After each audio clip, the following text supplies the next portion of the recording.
Lockdowns could drive up interest rates. Let's have a look.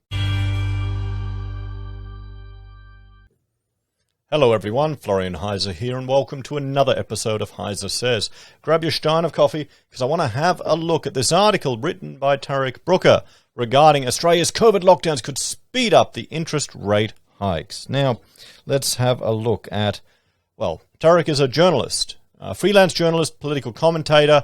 Now, whenever we're looking or reading at one of his articles, you have to understand he's publishing in the media. The media will always have a bias for the sensational, for the potentially negative, for something that's a little scary. So that could be why you could seem to be getting just one feed of stuff from the journalists. Okay, so keep that in mind as we're going through this. Now let's start by having a look at the current cash rate, everyone. We're sitting at 0.1%. 3% used to be considered an emergency high level. So warnings of it increasing, I don't think are quite out there. To be honest, I mean, it's going to have to go up eventually. Our own Reserve Bank governor has said that driving into negative is not going to happen. Do we trust him? Well, that's a question for you. Or are we going to have to wait until he retires and one of the deputies step up? That's going to be interesting times. So let's have a look to see what Tarek has written here on news.com. So, New Zealand has done something which will have a profound impact on its economy. Now Aussie mortgage payers wait for their moment of truth. When we think about interest rates within our collective consciousness, they are generally perceived as something that is extremely slow to shift directions, like a giant supertanker that takes miles to change directions. Once a course in that direction of rate has been set, there's a great deal of inertia propelling them in the same direction for years to come. This has been very true of the Australia's own Reserve Bank. Yeah, he's right. You can see. I don't even remember high rates in the 90s. Honestly, I was a kid. I was a young kid. This is when, 1990 was when we moved to Queensland from Victoria. After raising rates for the last time in November 2010, the course of interest rates has been on a downward trajectory for almost a decade without fail. However, the RBA's cash rate sitting near 0%, eventually there comes a time when a course in the opposite direction must finally be considered. So far, the Reserve Bank Governor Philip Lowe is charting a supertanker-like course, which will see rates begin to rise around 3 years from now in mid-2024. Despite building inflation pressures in the US and elsewhere that are pressuring central banks to change course, so far Lowe appears steadfast in his resolve to keep rates where they are. Just across the Tasman, the Reserve Bank of New Zealand appears to be charting a very different course, an approach which resembles the agility of a fast-moving powerboat rather than the supertanker-style course taken by the RBA, but that wasn't always so. At the beginning of the year, a survey of Bloomberg economists expected that the RBNZ would cut rates even further, and by the end of 2021 would sit at 0%. In late May, the RBNZ projected that interest rates would remain on hold until at least September 2022. RBA Governor Adrian Orr emphasised that the projections were highly conditional on the Kiwi economy recovering as well as expected. In a press conference that followed, he further tempered the RBNZ's projections with caution. We're talking about the second half of next year. Who knows what will be like by then? In mid-June, ANZ brought forward its projections of the first RBNZ rate rise to February 2022 on the back of strong GDP growth. Now, just a few weeks later, things have changed course almost entirely. Investors and financial markets are now pricing in a 90% chance of interest rates being hiked by the RBNZ at this very next meeting in August, despite the Reserve Bank of New Zealand forecasting that it would be 16 months before rates would rise. Higher inflation and market expectations of a rate hike could see them move in a matter of weeks. But the rate hikes are not expected to stop there. According to forecasts from Westpac economists, rates are predicted to go up in August, October and November. This would raise the Royal Bank of New Zealand cash rate by 0.75% from its current low of 0.25 to 1%. In a little over 6 months from the RBNZ's cautiously confirming no rate hikes until September 22, RBNZ's approach to interest rates could be completely transformed. If that happens, New Zealand will become the test case for rising interest rates throughout the Western world. What will this mean for house prices? Well, the thing is, the concern is, will people be pushed into housing stress, everyone? And by housing stress, it's when low-income households are spending more than 30% of their gross income on housing costs. And, well, what's a low-income household, everyone?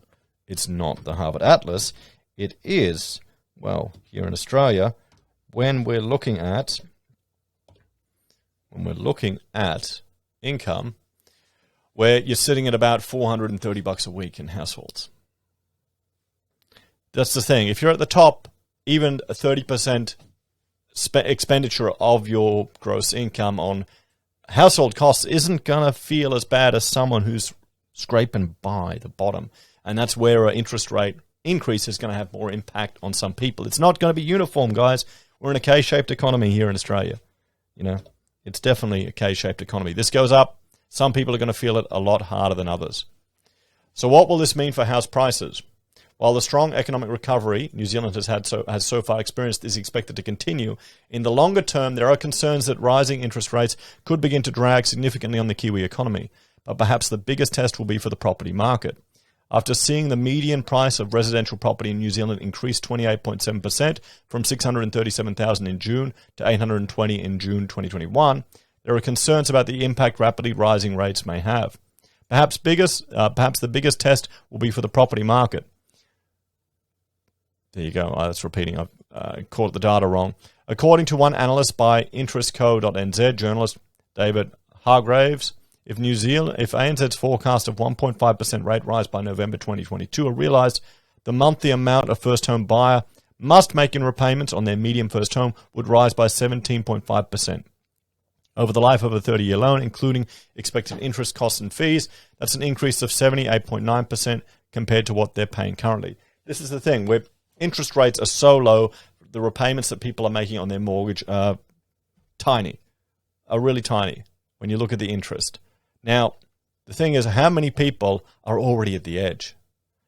Now, the banks, my understanding is they have to factor in 5% interest when they're calculating the repayments, so most people should be able to handle it, but there are going to be some fringe cases. And if those fringe cases are forced to sell, well, then that could affect property prices. But as we've seen here in Australia, the banks are doing everything they can to stop those fringe cases forcing to sell or to see a flood of them come to the market.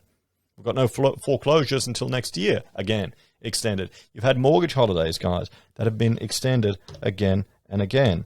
I mean, there you go. What's going on here? That's not working. I'll fix that later. Anyway, interest rates in Australia. Despite their similarities, the RBA has a very different viewpoint on interest rates when contrasted with the RBNZ, particularly after the recent changes made to the New Zealand government to include house prices in its mandate. Now, this is a big deal. In New Zealand, their Reserve Bank actually considers house prices. In Australia, they don't. Should they? Shouldn't they? Well, that's a question. However, the fact remains that conditions are changing rapidly, and this could cause the RBA to raise rates years earlier than expected. Prior to the lockdowns in South Australia, New South Wales and Victoria, this is exactly what interest rate futures markets were pricing in. According to an analysis done in early June by US investment bank JP Morgan, the interest rate futures market expected around 0.4 percentage points worth of rate rises over the next 2 years, 1% over the next 3 years, and roughly 1.5% over the next 4 years. Naturally, the lockdowns and growing levels of uncertainty about the future of the economy will impact the RBA rate rises. But if inflation continues to rapidly rise and spends a protracted period outside the RBA's 2 to 3% target band, the RBA may be forced out of its supertanker style and of course more resembling its sister across the Tasman. Because the world continues to grapple with the pandemic, government stimulus, and their knock-on effects, any and all plausible outcomes are very much on the table. Well, he's 100% right there. No one knows what's going to happen, everyone. What do you think? What do you think? Let me know your thoughts and opinions on this one in the comments down below. As always, thanks for watching. Like, share, subscribe to the channel, and I'll see you next time. Bye for now.